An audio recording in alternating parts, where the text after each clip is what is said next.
Welcome to Kibbe on Liberty. We're going to do something special today, something a little bit different. We're going to talk about Iran with Senator Rand Paul. As you probably know by now, he has been approved or agreed to by President Trump to represent the United States in informal conversations with officials from Iran. Neoconservatives everywhere are going batshit crazy. That tells you that there's probably something important going on. We're going to talk to Senator Paul about what he's trying to accomplish, what an America First foreign policy is, and why we should talk to Iran before we start World War III. Sounds reasonable, sounds rational. It's part of a project here at Free the People. We're trying to get people to appreciate the fact that Congress has abdicated its war powers, that we've been at war in Afghanistan for 18 years. There are actually young men going to war in Afghanistan who weren't born when we declared that war. Think about that for a second. Think about the trillions of dollars that we're spending.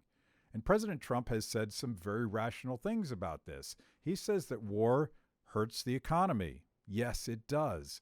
Spending trillions of dollars that you don't have instead of investing in private businesses, investing in your son's education, investing in other social problems, that hurts. But most important, and this is something that hopefully no one disputes, is people die in war. A lot of people die. A lot of young Americans, men and women who signed up to defend their country, are dying as we do these social experiments called regime change. I'm a fan of Frederick Hayek, as you probably know, and you probably need to chug right now because I'm going to quote Hayek, and that's a game here on Kibbe on Liberty. But Hayek talked about something called the fatal conceit, and he was talking about socialists that thought that they knew enough to redesign complex systems, economies, cultures from the top down. Think about the neocons and regime change. Think about the arrogance that says, if I take out that guy, suddenly all of the people of Iraq are going to embrace liberal democracy, and they're going to embrace capitalism, and there's not going to be any problems anymore. How'd that work out? How did it work out in Libya? How is it going to work out if we do regime change in Iran? Well, there's a history here. The United States has been involved in Iran literally since the 1950s. And every step we have made has created a more unstable situation, a more radicalized breeding ground for terrorists, and more enemies to the United States, to you and to me. So we're going to sit down with Rand. I think what he's doing, candidly, is heroic. His willingness to engage the president, his willingness to take on even those nasty neocons in the Trump administration, guys like John Bolton, that's something that somebody needs to do. And I'm really glad that Rand is doing it. He had a candid conversation with us. Check it out.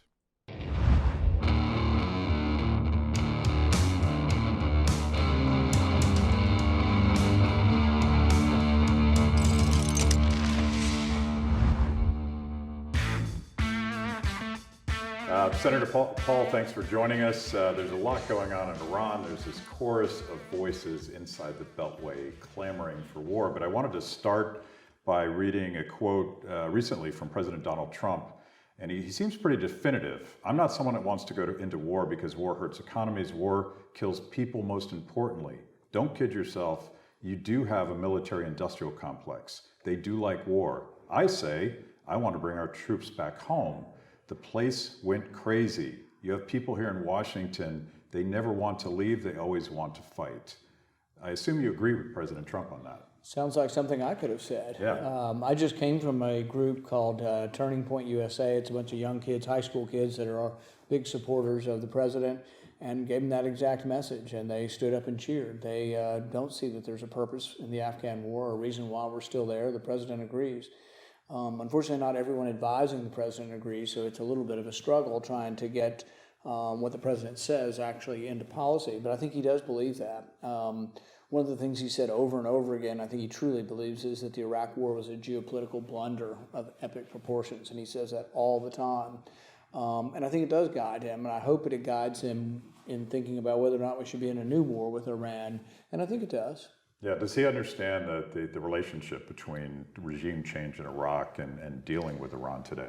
I think so, and I think if you watch his comments in the last couple of weeks, he's actually mentioned that we're not for regime change in Iran. He said that we're not for regime change because he's got people around him like Bolton who say, "Oh, we're for regime change in North Korea, Iran, you name the country, we're for regime change." When the world will be perfectly peaceful when we hand select all the leaders for all the countries we don't like.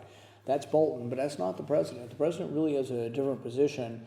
And so I think he doesn't, but at the same time, he doesn't give a pass to Iran either, and there are problems. There are problems really on both sides. As parents say it takes two to fight. War's kind of the same way for the most part. We've been interrupting, the British stopped one of their ships, they've stopped one of the British ships. We've had drones and ships up against their shore, they shot down a drone. But the president, I think, really showed restraint when, after the drone was shot down by Iran, in deciding not to escalate it, not to get into a situation where we dropped several missiles on different military installations and all of a sudden had Iranian deaths. So I think that was probably one of the president's best moments, actually. So you have been having conversations with President Trump, and he publicly said that he signed off on your communicating with Iranian officials in hopes of averting war. What can you tell us about that, and what can you tell us about what you're trying to accomplish there? Absolutely nothing. I would have to kill you if I told you. So this is top secret, man. Would it be a secret if I told you? So this could be the last video that I ever do. This is your last interview ever. Yeah. No, I think I can talk more in general terms about what our goals are with diplomacy and what we should be talking about. I think that the Iranians, as evidenced by the Iran agreement that we had, are willing to limit their nuclear enrichment and really are willing to talk about never having a nuclear weapon. I think they really are in that place, and we could get to a place where I think there could be an agreement. The more difficult aspect, I think, is the ballistic missile agreement. That wasn't part of the Iran agreement, and the president and many people have said that was the big flaw in the agreement. They want a ballistic missile treaty agreement.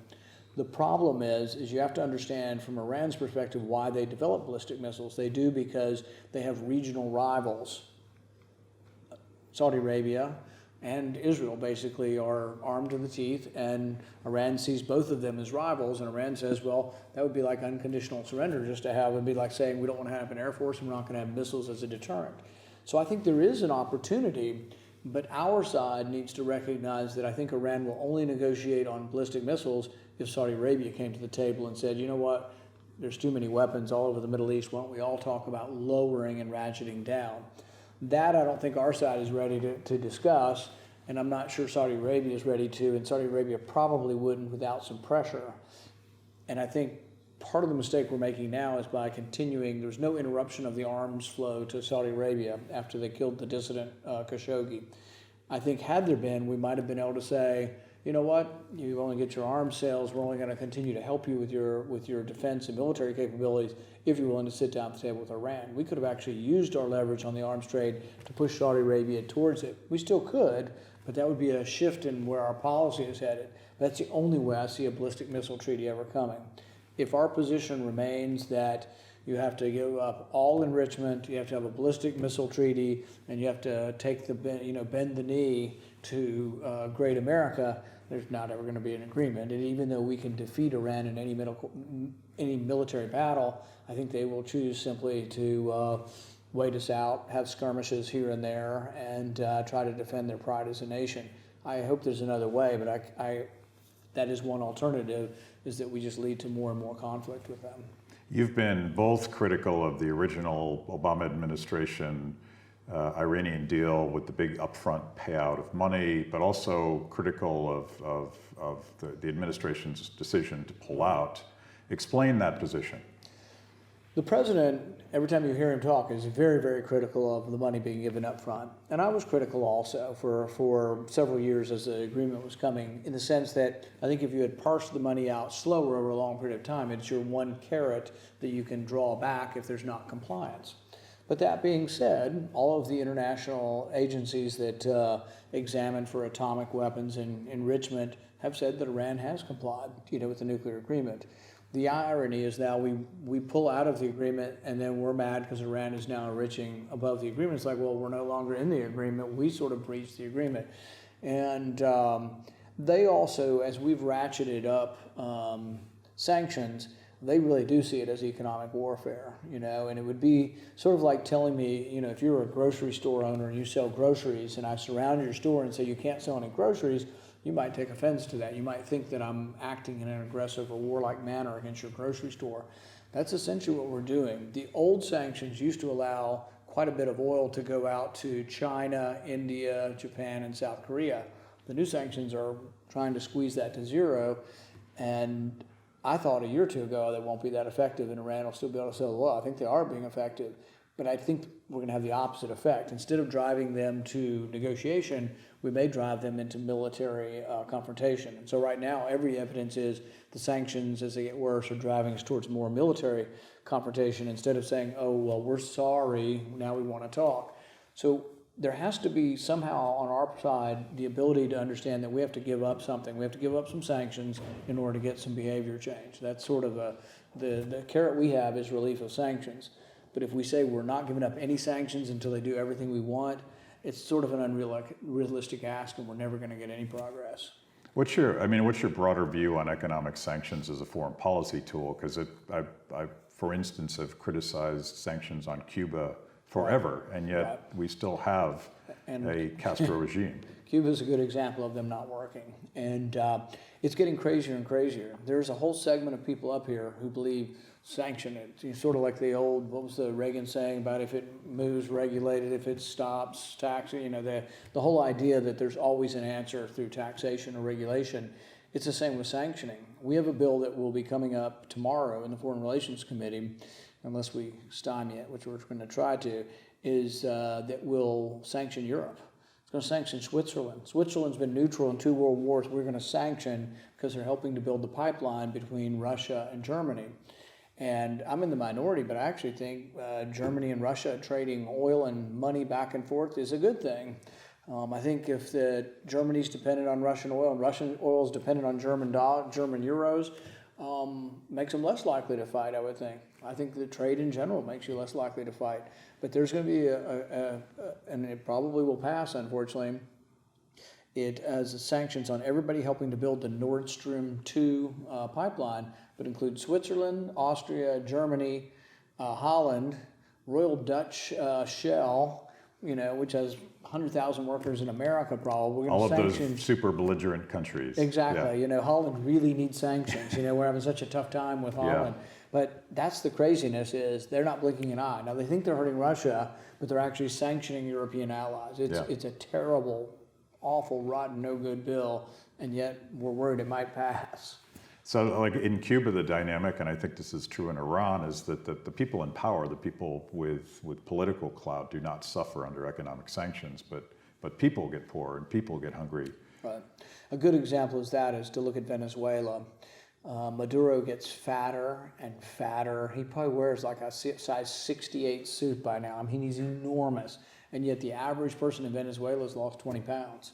Not by trying, because of lack of food. They're eating their pets in Venezuela. That's how desperate it is. Yeah. The economic controls, the price controls are devastating and have devastated that economy. I think I saw the other day like 230,000% inflation. I don't even know how that's almost too big to calculate. And yet Maduro gets fatter and fatter. His generals are well fed. And it's been the hard part about getting generals to defect. There's a small amount of food and small amount of money, but it's all going to the president and his cronies. People talk about the top 1% in our country. At least it's somewhat based on merit. The top 1% in Venezuela is based on fidelity to the dictator. So I started off talking about the chorus of voices clamoring for war with Iran. It's the same voices that have been clamoring for all of these endless wars since 9/11. But they would say that you're being used, that you're being manipulated by the Iranians, and that you'll help them in their propaganda campaign. How do you respond to that? These are the same group of people who've been misguided since the time of Reagan. They were all criticized Reagan for talking to Gorbachev. I call them diplomatic isolationists. They always want to call people on, the non-intervention side of things. They want to hurl the word isolationist at us, but really they're the ones that want to be diplomatically isolated. I don't accept anything that either Iran, North Korea, or Russia says at face value. I accept it as they're saying it from their point of view and their point of view of their national interest, and that it sometimes probably is deceptive and deceitful. And we do the same thing. We say things in our own national interest. But I'll give you an example of the naivete on the other side. We were in a committee hearing, and one of the Republican senators was arguing, and he says, "I don't care what Tehran thinks." He was arguing for more sanctions, and it's like, I raised my hand and I said, well, if you don't care what they think, I thought you were putting the sanctions on to change their behavior. If you don't know what their behavior is, or at least think what their behavior is and what their opinion is and how they react to the sanctions, then you're not really doing your job here. You know, what are the sanctions supposed to do? Change their behavior. Hayek might call that a fatal conceit. Exactly. But that's what we're fighting up here, and it's a very, very small minority of people who get it up here, you know, who really think that either sanctions or war is not the answer. I mean, we got people clamoring for war. I mean, people just blasting the president, saying he should have bombed the crap out of Tehran, you know, that we should just start unleashing thousands of bombs on Tehran, and they have no concern at all for the lives that'll be lost. And not only our lives, thousands of Americans, and we will win a war. We can win any war. So, but, you know, are we willing to send 5,000 American kids to die and kill a couple 100,000 Iranians to show that we are the mightiest and can tell people what to do? And in the end, it'll be worse, because in the end, we'll topple that government, and who knows what replaces it, whether it's better or worse. But the history of the Middle East is we don't tend to find Thomas Jefferson as the next leader. We tend to find someone equally as bad or worse. So you got to get going. I know you're talking to a lot of people right now, but let's sort of set a baseline. I quoted President Trump, and you've in a lot of ways have endorsed what he calls an America First foreign policy. Give us those principles. Is that a baseline for what the Republican Party should be? Well, from my perspective, I would say that all foreign policy should be restrained, constitutional, restrained and bounded basically by the rules of the Constitution. And that really foreign policy should be not a geopolitical chess game, although sometimes it is, but it shouldn't be predominantly that. It should be concerned about the individual and the people who have to go. I have 3 nephews who serve in the military, and when I think about whether we should go to war, whether we should send them to Iran, I think, well, that's my nephew. He was at my house last week playing with my kids, and it's like, you know, do I want to send him to war? Is it enough of a value that I'm willing to risk my nephew? And I don't think enough people look at it in a personal way, at least people up here. My dad used to say, yeah, we should have a draft, but the first people that should serve on the very front lines of every war should be the sons and daughters of congressmen and senators, and then maybe we'd have less war. Yeah. I mean, that feels like an emotional standard, and you know, some progressives have argued that that's why we need to bring the draft back. I don't support that, but Trump has been very clear about the human cost of war. Yeah, I think so, and I think he gets it, and I think the people are misguided wanting to bring the draft back. It is true that the war is only being fought by a small segment of our public, but it's also a volunteer army. And there's something very noble, or makes war less bad to think that people actually are volunteering and do have a choice in what they do. But the military, while there's a choice in joining, once you've joined, there's no choice in speaking out. But I think when you do talk to them, and I talk to a lot of people in the military, we have 2 bases in Kentucky. When I talk to folks in the military, the responses I get back are much more thoughtful about war than you get here in Washington, because they're fighting the war. Some of them have been back 8 and 9 times to Afghanistan. Some of them have teenage children at home and families that they're trying to juggle back and forth. And they're not as excited about going to a war when no general can explain any longer what the purpose of the war in Afghanistan is. There's not a general around that can. We got to stay, because if we leave, you know, they'll take, you know, got to fight them over there, we'll fight them over here, all these platitudes, but none of it makes any sense anymore. And there's so many playgrounds for terrorists to arise in. It's like, oh, if we stay in Afghanistan, there won't be any terrorism. Well, why don't they go to Libya, or why don't they go to Yemen, or why don't they go to any other, you know, misbegotten places that are consumed by war? Thank you, Senator Paul. Thank you. So there it was. I hope you agree with me that Rand Paul is doing yeoman's work trying to get Washington, D.C., the swamp as we call it today, back on track with a less interventionist approach to foreign policy. If you want to know more about this, go to freethepeople.org. We've produced a number of documentaries, most recently State of War, that explain how it is that Congress has abdicated its authority, explain the history of forever war since 9/11 and what you and I can do about it. Please go to freethepeople.org and check out some of this other video content. We got to learn more. We got to get involved. We have to stay engaged. Thank you so much for watching Kibbe on Liberty.